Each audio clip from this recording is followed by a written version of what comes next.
Hello everyone, Dan here, and welcome back to Moderately Anonymous MTG, the greatest cEDH channel in the multiverse.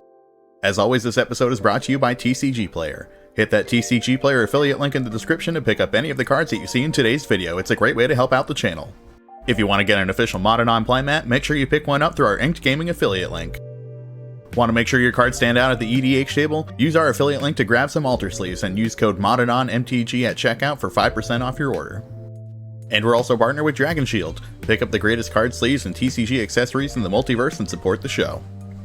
Make sure to visit our merch store to get some official Modanon merch. We've got t-shirts, sweatshirts, crew necks, and more with original Modanon designs. All of these links are in the video description below. And thank you to all of our patrons who make great content like this possible. Become a patron to enjoy Patreon exclusive content, give direct support to the channel, join our Patreon Discord, and even get your deck featured on the show. And remember, if you enjoy this video, it helps out a lot to click that like and subscribe button. It's one of the best ways to support the channel, and everyone is highly appreciated. Grixis is one of the most powerful color combinations in cEDH. It gives us access to the most concise combos in Thassa's Oracle and Demonic Consultation, or Underworld Breach and Brain Freeze. It gives us access to all of the best ritual effects that Magic has to offer, from classics like Dark Ritual to more niche rituals like Culling the Weak or Infernal Plunge. But one of the downfalls of this color pie in comparison to San's green decks like Tymna and Crom is that we don't have access to the effects that white does best. Silence. Any ad nauseam player can tell you that there are a few feelings as secure as navigating your post-Nas lines under the safety of a Silence or a Grand Abolisher. But in Grixis, we don't have that luxury. Instead, we have to rely on blue counterspells to both resolve our ad nauseam and then also to navigate our win conditions. This presents the most challenging part of winning with ad nauseam, navigating bottleneck scenarios. Not every ad nauseam resolves with ample counter magic in your hand. Not every ad nauseam resolves with ample mana in your hand. Sometimes we can be more sure that our opponents are out of action given their commanders, colors, and available mana, but with an abundance of free spells in the meta like Force of Will, Force of Negation, Mindbreak Trap, Pact of Negation, or even Force of Vigor for an Underworld Breach, an opponent with no open mana doesn't mean an opponent has no interaction. Bottlenecks on card advantage or mana advantage are things that stop Turbo Grixis decks in their tracks. Ad nauseam and Underworld Breach are solutions to that problem, giving us huge amounts of resources that our opponents don't have, but we still need to beat what's in their hands, or maybe even a Mystic Remora or Rhystic Study. Silence is the bottleneck that Sans green decks get to present to their opponents that say, you have one chance to counter this spell or you won't be able to counter another one.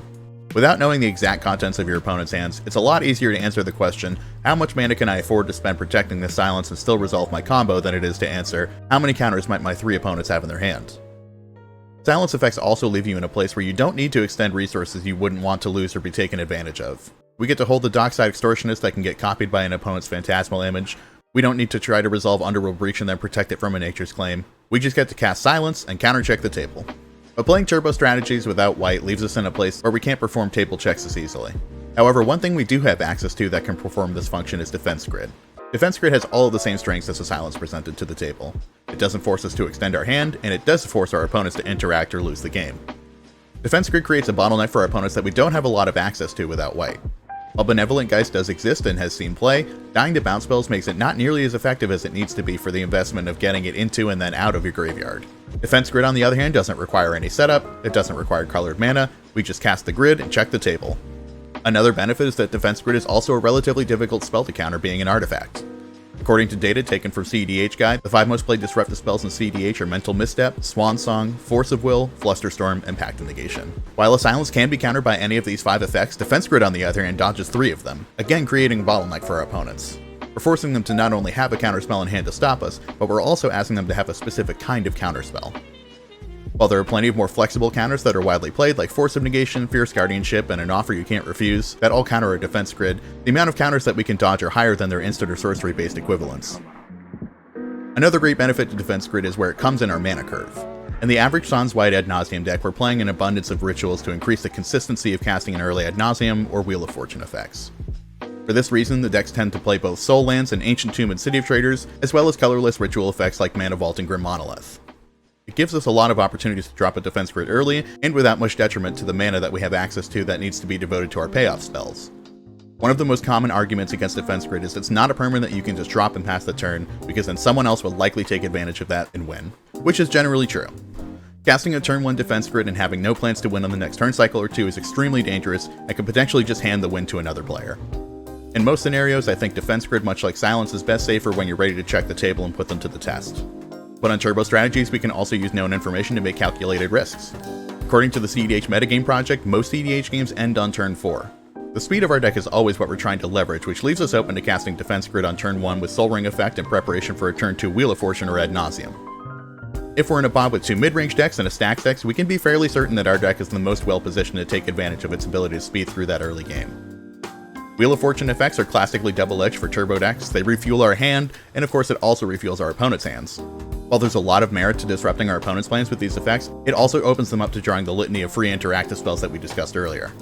But in almost every scenario, your opponents can't afford to not take actions on turn 1 to hold open 3 mana to Force of Will and Ad Nauseam, or 4 mana to Swansong and Underworld Breach. This leaves us open to situations where we can take full advantage of things like cracking our Lion's Eye Diamond for mana, or setting up an assured win with a Vampiric Tutor before our Wheel of Fortune resolves, without worrying about needing cards in our hand to protect it. Taking away our opponent's ability to interact at such an early point in the game allows us as the turbo player to take full advantage of the speed and consistency that our deck provides, and transition that raw power into protected win attempts in the early game with a spell that we can cast with just a Soul Ring. I've been testing Defense Grid and cast over the past few weeks, and it's performed phenomenally every time I've seen it.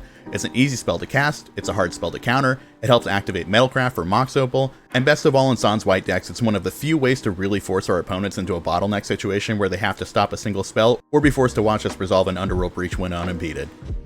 Defense Grid is a suspect card on its surface, but one that I think is currently being underutilized in the cEDH meta.